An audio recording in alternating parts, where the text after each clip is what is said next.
Good morning sa inyo guys, at for today's video, padikit na naman yung barko natin. At kung nakaraan ay parang nasa heaven yung barko natin, ngayon naman inuulan tayo. At bago tayo pumunta ng deck guys, syempre kakain muna tayo. Let's go! Ito nga pala yung aalmusalin natin ngayong umaga guys. Kung nakaraan, bacon at sausages, ngayon iwas muna tayo sa cholesterol, baka ma-high blood tayo. Syempre guys, pagkatapos natin kumain, hindi na ako naligo, dumiretso na kagad ako dito sa pupa kasi dito na tayo maliligo sa ulan. Ito nga pala yung makakasama natin ngayong umaga guys, yung mga bagong dating. Unang-una na dyan, si Air Jongjong, bumubunot pa ng lakas niya. Sumunod si Coach Lexi, easy peasy. At ang pangatlo, yung kawawang cowboy, yung donator ng chicharon. At ang pang-apat, syempre si Joey Ru. Meron pa pala tayong nakalimutang isa guys, syempre grand entrance, si Handsome Man, na late na naman. Ano kayang pinaggagawa ni Handsome Man kagabi? Good morning. Handa na kami guys ng mga gagamitin namin para sa pagdikit ng barko. Syempre ang taya natin si Air Jongjong, marami pang powers yan guys kasi kakagaling lang yan sa bakasyon at pine-prepare niya na yung mga babatong hewing line. Dahil hindi naligo si Kalbong Seaman TV guys, ayan nagpapawisik-wisik muna siya sa ulan. Kitang-kita na yung mga ilaw ng puerto na didikitan natin guys, pero medyo malayo-layo pa yan at iikot pa yung barko natin bago tayo makadikit dyan. At tuloy-tuloy pa rin yung pagbuhos ng ulan guys at mukhang lalakas pa to.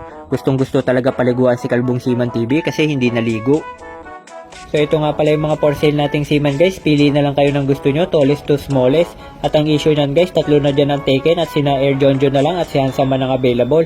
At makikita din natin guys na ang ganda ng formation nila, para lang nasa eskwelahan, may disiplina, find your height. At ang maswerteng napiling maging bida na maghahagis ng giya, syempre walang iba kundi si Air Jongjong. Siya na yung nag-ayos ng giya, dapat siya na rin magtapon. Pero wag kayo guys, small but terrible yan si Air Jongjong. Papakitaan tayo ngayon ni Air Jongjong guys kung gaano siya kalupit magbato ng hewing line. Ayan na yung barko namin guys, unti-unti nang umaatras at dumidikit sa fender. Sinusukat na, tinaispatan na ni Air Jongjong guys kung aabot ba yung babato niyang hewing line. Pero sa tingin ni Kalbong Seaman TV guys, di pa to aabot kasi medyo malayo pa. At makikita rin natin si Handsome Man guys, walang ka-pressure, relax lang, nanonood lang ng Kalbong Seaman TV. Pumuporma na guys at sinisignalan na ni Air Jongjong yung dalawang gladiator na babatuhan niya ng hewing line guys. At ayan, makikita natin na babato na si Air Jongjong. Ayun na guys, bumato na, ang layo. At kukunin na ngayon ng dalawang gladiator yan guys para isabit yung wire dyan na hahatakin namin dito sa barko.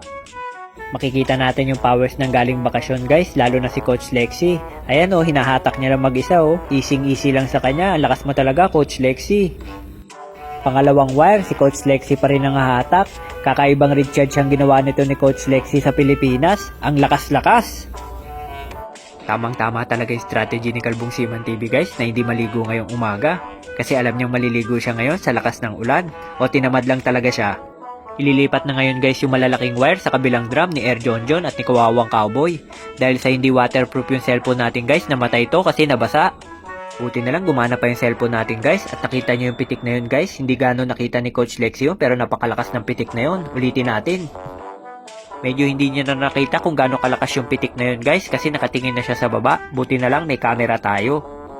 Habang nilalaglag ko yung wire ng barko guys para masabit sa bollard, magpapasalamat nga lang pala si Kalbong Seaman TV sa mga sumusuporta sa kanya at sa mga marino dyan. Mabuhay kayo hanggat gusto nyo by DJ Rem. At shoutout na rin pala sa mga nag-share ng video natin na sina Dr. Rina Ani, Jude Michael Aquino, Vince Manzano, Jam Rodrigo, Pem Engien Manlusok, Christopher Macapagal Vicente at pati na rin kay Arthur Barbas. Mabuhay kayo hanggat gusto nyo.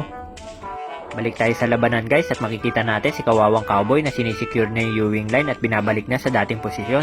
At ako naman hinahatak ko na pabalik yung wire guys at lalagyan na natin yan ng automatic tension. Ito na yung controller ng winch guys, kahit galawin ko yan hindi nagagalaw yan, naka-automatic na yan. Gagalaw na lang yan pag naabot nyo na yung load na nakaprogram sa kanya. Hanggang sa muli guys, kita-kits next video. I see you next time. Later!